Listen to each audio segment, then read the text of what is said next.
After this, we have two Heat 2s of the 5,000 meters, a men's and women's race. But this is the women's championship 5,000 meters up next. And this is shaping up to be a great battle with a few women of different brands. So we'll see. I imagine that the race or the Pacers will go for at least 3,000 meters, as Grant Fisher did in the men's race. That's the hope. So again, with a field this big, also your hope is that no one takes a fall too early in, that everyone stays clean, everyone is safe. Just get yourself in line. Preserve that energy. Is that Carissa back out there again? Of course it is. Why not? 61 for the first lap in the 1,500 in 4 flat. Come on, Aish. Time. There's Aisha in the yellow singlet. Can we get these headsets pumped into the stadium speakers, please? I got something to say. We got Schweitzer out front and Elise Cranny back in there, and they're working for their teammate Vanessa Frazier here, who's sitting in that 3rd position. And we saw Katrina Coogan up there of New Balance Boston, and Weini Kelati there on the inside in about 5th position of Mission Run Dark Sky. Yep, and precisely as I thought, we've got Emma and Danny right in front of Aisha and Maddie, who, Coach Joe Bosshart has certainly prescribed to them exactly what they need to do to help these girls get out of this what they need to. I know Maddie, she ran 15:24 last year at the Olympic trials to qualify for the trials final in 5K, but when you run that time at the U.S. Championships, it's just outside of the qualifying window for the preceding year, for the next year's outdoor championships, and so she still needs a time. She's coming off some really great training in a race at the 10,000 meter championships, but again, pressure's on. This is the last weekend. In about 71 seconds through the first lap there. So what the paces they're looking for is 72, 73, but never hurts to throw a 71 in the bank early on. You got to get out. And Vanessa Frazier, the top seed in the field, she's run 14:48, and that was an indoor 5,000 at the vaunted Boston University facility where the fastest times in the world are run. On the trampoline. The trampoline track out in Boston. The meet record here, 14:57, set last year by Jess Hull, then of Pete's Dragons, but now of the Union Athletics Club. So Vanessa Frazier was 74.5, so they got out a little hot clearly for that first lap, but coming through 800 meters here, if you're trying to do the math at home, we're looking for about 225, 226, and that's just about exactly where they are in terms of where the first finishers are running. Weini Kelati slotted right in there behind Courtney Frericks, behind Nessa Frazier, doing her best to just turn her brain off and click these laps off. Weini, is coming back from a couple disappointing races where she narrowly missed qualifying for that U.S. 10K team. So she definitely has her sights set on running a fast time here. Correct me if I'm wrong, I don't think that she has the World Championship qualifying time. She has run 14:57, but that was last year in March down at San Juan Capistrano, and she did that in the same race that Ali Buhalski, who's mid-pack right now of the Brooks Beast. They both ran 14:57 in that race, and Buhalski trying to get back to that form. But it looks like another athlete that I'm keeping my eye on too on Weini Kelati's outside shoulder is Fiona O'Keefe, too, and it's probably just my Northern California bias. But went to high school, Davis Senior, coached by the legendary Bill Gregg, and she's run 67 for the half marathon earlier this year. So she's got some strength. That's fast. Putting herself in there for Puma Elite running, and then Sarah Inglis behind her, who is a British athlete. So the women came through 1K in about 3:02, which is right in that 15:10 mark. That World Championship time, it's no joke. Just like in the men's race, as these laps click by, you can see the effort is going to start to creep up, and some people who are stretched early on, might start popping off. But right now, everyone's still pretty intact. Emma's a couple meters behind those Puma runners in front of her, including O'Keefe and Kelati and the Red Lightning Express. Aisha tucked nicely in behind her. The hope here, right, is just turn your brain off. Turn your brain off. Let someone else do the work for you. Only focus when you absolutely need to. Yeah, and as we move our way down this stretch here, at the end of this straightaway, we'll be at 1,600 meters, so we'll get that split for you because it's meaningful to so many people here in the United States. This is a beautiful picture right now, watching these women fly down the backstretch of just single file fitness. Let's call it single file fitness for what it is. About 451-ish. Yeah, so 1,600 so meters. 448, right? That's right at that 15 flat pace. So 451 is right on schedule for 15:10, the World Championship qualifying time. And we're going to kick it, as we keep this race on the screen, we're going to kick it down to the living room for an interview with Pat Tiernon.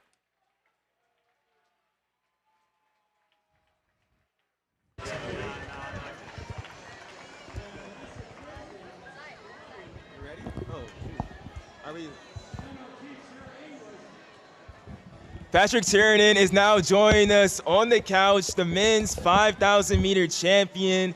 13:19, my bad, Pat. Let me not play you like that. You went out there, you did your thing. How was that race for you? You were telling me it was kind of tough a little bit, but now you're doing good.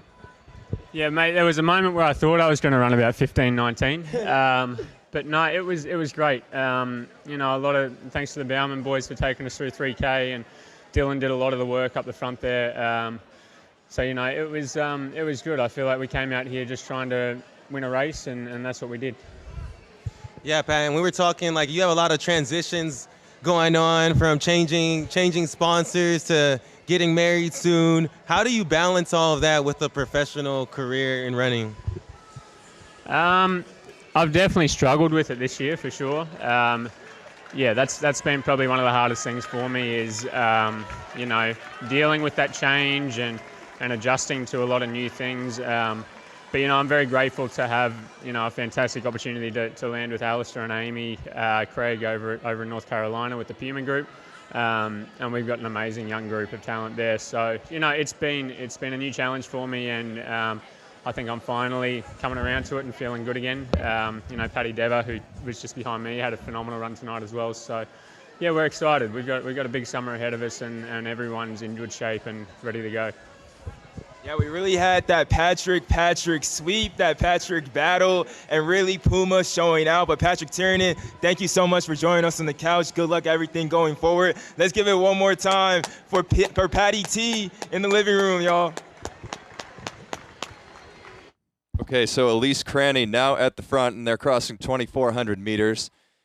And the pace is still at roughly around 72 seconds, 72 high per lap. So they came through 2K in about 6:04, I believe, 3:02K pace. And looking for 15:10, those in the hunt for the World Championship standard. And 15:13 for that USA standard. But Elise Cranny up front, followed by her Bowerman Track Club teammates, Vanessa Frazier in that third position, who they're working for here, and then Weini Kelati. 71 seconds for that lap. And then Fiona O'Keefe, Sarah Inglis, and Emma Coburn tagging onto the back of that pack there. So Emma looks super relaxed. I mean, I don't know what the goal is for her here. Wouldn't be out of the cards, I think, for Joe to say, hey, go for it. If you feel good, stay in there. We're definitely seeing a bit of a break behind Emma to the rest of the field. As a couple of these women try and claw their way back towards that front group who's really trucking. I mean, they're running that. Nessa Frazier was 71.8 on that last lap. Again, that's sub 15-minute pace. That's well under the World Championship qualifying standard. And Elise Cranny just continues to drive this train from the front.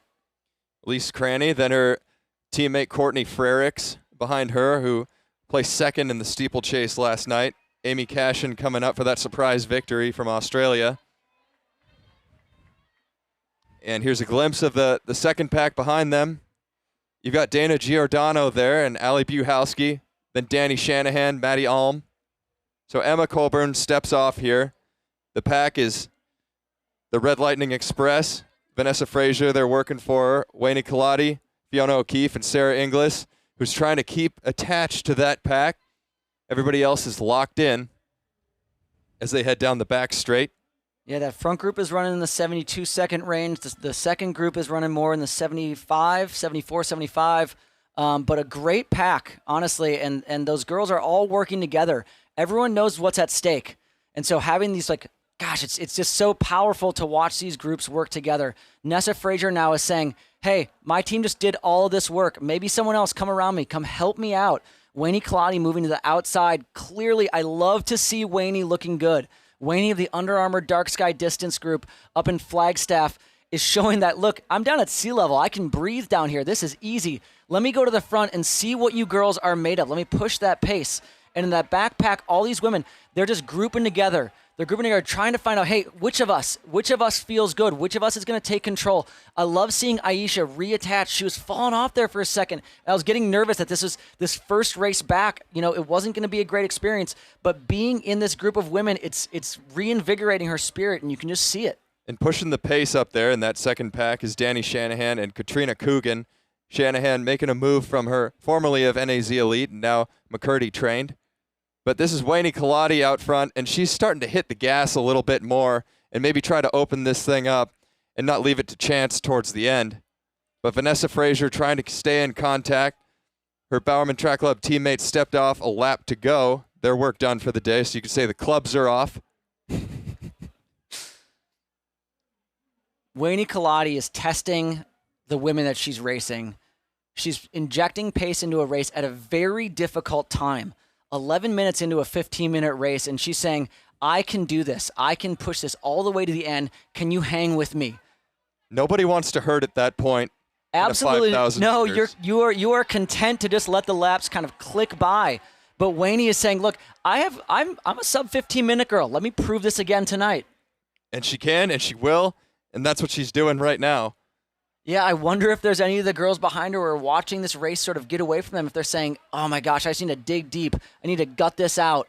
And that second pack is splintering a bit. Weini Kelati, you could see injecting some pace with that 69-second lap. But the second pack is breaking apart as well, as Coogan and Buhalski have separated themselves and are trying to move away. And now Maddie Alm moves to the front, trying to chase them back in.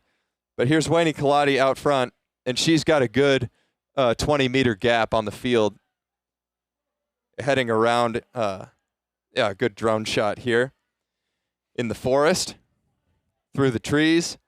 You can see how smooth and relaxed she is. She just has that like really beautiful running form. It's pleasing to the eye to watch Weini Kelati run. Yeah, just trucking along here. She's not meeting competition by anybody in that second pack just yet. It doesn't look like they're closing down on her. We'll see. This is coming up with 2 laps to go. An athlete like Kelati coming to 2 laps to go is thinking to herself, I've been here 100 times. I know exactly what I'm supposed to feel like right now. I know where I can push, and I know where I need to let off. And right now it seems like she's just on the gas nonstop. 69.7 for that lap, and 12:38 with 2 laps to go. So not out of the question. You get a 2:20 going, and you're right under 15 minutes. Come on, Aish. Sorry, I want to scream this out the window, but it would hurt everyone's ears at home. Here comes my bias. Aisha's got 2 laps to go. We're not looking for fireworks tonight. We're just looking for something good. Joe is screaming at her, coming at her with 750 meters remaining around the top of that bend. I know how exciting they all are to just get a race in. As Weini Kelati is coming by the steeplechase pit, she is blowing this open. She's 50 meters ahead of the pursuants. And it looks, for all intents and purposes, like she shut the door on the living room, and that will be her couch cushion. But 12:38 with 2 laps to go, and the meet record is 14:57, set by Jessica Hull last year of Australia. So anytime you could take a name like that off the board, that's something you want to do. And let's see what her time is as she comes up to the bell lap here. 13:49 with 400 meters to go for Kelati. Kelati is running an insane race. She's running out of her mind. 70 seconds puts her sub 15 minutes, which would be her cementing her place back in the conversation of who's going to make this team that's going to go to the World Championships this year in Eugene. She's well in contention there for that 5,000-meter team. And she's storming down the back straight. Will screaming out the window at Aisha running by right now. But Kelati all alone down the backstretch, and the battle for second and third is hot right now. Fiona O'Keefe having the race of her life as she's trying to hold off Vanessa Frazier and Sarah Inglis, her teammate. But here's Kelati, And Kelati's giving it everything she has right now. I don't know if she knows what the meet record is, 14:57, but that's well within her sights as she enters Paradise Alley on her own. Giving it absolutely everything. You can just watch her grit. She's digging deep. She knows she wants to break 15 minutes. The stands are thundering right now. Let's see what and here this comes is. Nessa Frazier passing the rest for second place. Nessa going deep. She knows that she wants to, hey, give me that prize money. Give me that check. And this race, we got it on the finish line. It is Vanessa Frazier, and then it looks like Sarah Inglis, but a fantastic finish for Fiona O'Keefe. You got Ali Bukowski passing. Is that Katrina This is Katrina Coogan here. And here comes Ali-O. Everyone loves to see the resurgence of Ali-O. Buhalski coming to the line right now, holding off Katrina Coogan.